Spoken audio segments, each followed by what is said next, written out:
Nadreen, आज हम बात करेंगे 30 तारीख जिस तरह के स्क्रूटनी की आखिरी डेट थी इलेक्शन कमीशन की तरफ से। तो इलेक्शन कमीशन पे जिस तरह पाकिस्तान तहरीक इंसाफ ने हाई कोर्ट में रिट पिटिशन भी की थी कि ये आर ओज़ और डी आर ओज़ हमें कबूल नहीं है, कि ये जो आर ओज़ और डी आर ओज़ लगाए गए हैं यही तो एम पी ओज़ के आर्डर जारी करते हैं, इसलिए हमें इनके ऊपर यकीन नहीं है। ये फेयर एंड फ्री इलेक्शन किसी सूरत भी नहीं करवा सकते। जिस तरह के 30 दिसंबर थी, स्क्रूटनी का आखिरी दिन था। सबसे पहले तो पाकिस्तान तहरीक इंसाफ के जितने भी उम्मीदवारों ने कागजात जमा करवाए थे, वो बड़ी मुश्किल से उन्होंने कागजात जमा करवाए थे। मुश्किल से कहीं दंगा फसाद हुआ तो कहीं उनके कागजात जमा नहीं करने दिए जा रहे थे, कहीं के घरों पे छापे मारे जा रहे थे। मुख्तलिफ़ किस्म के हथकंडे इस्तेमाल किए जा रहे थे कि पाकिस्तान तहरीक इंसाफ के जो लोग हैं वो किसी तरीके अपने कागजात नामजदगी जमा ही ना करा सकें। अब जब किसी न किसी तरीके से उन्होंने अगर जमा करवा लिए तो उसके बाद अगला मरला जो स्क्रूटनी का मरला आ गया, तो उस मरले में स्क्रूटनी में तकरीबन पूरे पाकिस्तान से जितनी भी आला क़यादत थी पाकिस्तान तहरीक इंसाफ की, उनको इलेक्शन से आउट कर दिया गया। उनके जो कागजात नामजदगी थे वो मुस्तरद कर दिए गए। बात करेंगे लाहौर के हवाले से। लाहौर में पाकिस्तान तहरीक इंसाफ के जितने भी उम्मीदवार थे जिन्होंने कागजात नामजदगी जमा करवाए हुए थे इलेक्शन लड़ने के लिए, तो तकरीबन 90% लोगों के जो कागजात नामजदगी हैं वो रिजेक्ट कर दिए गए, मुस्तरद कर दिए गए। अभी तक वैसे तो पाकिस्तान तहरीक इंसाफ के पास अपील में जाने का रास्ता भी अभी मौजूद है। वो इलेक्शन कमीशन में अपील भी कर सकते हैं, हाई कोर्ट के साथ रजू कर सकते हैं, सुप्रीम कोर्ट में भी जा सकते हैं। तो कागजात नामजदगी एक्सेप्ट होने के चांसेस तो काफ़ी हद तक हैं।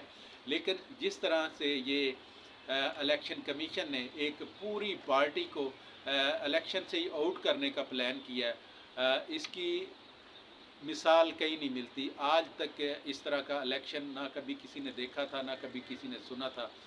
जिस तरह एक पूरी पार्टी को साइड लाइन किया गया और पूरी पार्टी के कागजात नामजदगी उनके मुस्तरद किए गए हैं। तकरीबन 90% जो पाकिस्तान तहरीक इंसाफ पाकिस्तान के जो बड़े नाम थे उनके कागजात नामजदगी गए। सबसे पहले चेयरमैन पाकिस्तान तहरीक इंसाफ इमरान खान साहब के 2 हलकों से NA 122 लाहौर से भी कागजात नामजदगी जमा थे, और इसी तरह मियाँ वाली से भी उनके कागजात नामजदगी जमा थे, वो रिजेक्ट किए गए। उसके बाद हमाद अजहर लाहौर से, मियाँ असलम इकबाल, मैडम यासमीन राशिद, इजाज़ चौधरी ये लाहौर से, रहमत खोखर, इलत गुज्जर साहब, इन सब के जो कागजात नामजदगी थे ये लाहौर से रिजेक्ट किए गए। इसी तरह अगर मुल्तान की बात करें तो वाइस चेयरमैन पाकिस्तान तहरीक इंसाफ शाह महमूद कुरैशी साहब, उनके कागजात नामजदगी मुस्तरद किए गए, उनके बेटे के मुस्तरद किए गए, उनकी जो बेटी मेरोनिसा थी उनके कागजात नामजदगी भी मुस्तरद किए गए।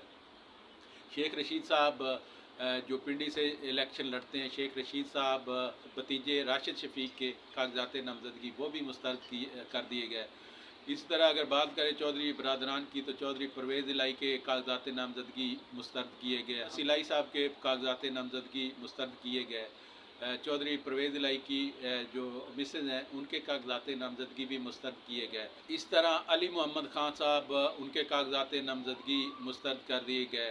इस तरह बड़े बड़े नाम जो पाकिस्तान तहरीक इंसाफ से जिनका ताल्लुक़ था उन सब के कागजात नामजदगी मुस्तरद किए गए। जिस तरह का ये हथकंडा इस्तेमाल किया गया पाकिस्तान तहरीक इंसाफ को इलेक्शन से आउट करने का जो प्लान किया गया, ये वही बात होगी कि कोई मुकाबले में ना आए और पूरी दुनिया जिस तरह हमारे इलेक्शन पे हंसेगी और उंगलियां उठाएगी। इंशाल्लाह नेक्स्ट किसी और प्रोग्राम के साथ आपकी खिदमत में हाज़िर होंगे। तब तक मुझे दें इजाज़त। अल्लाह।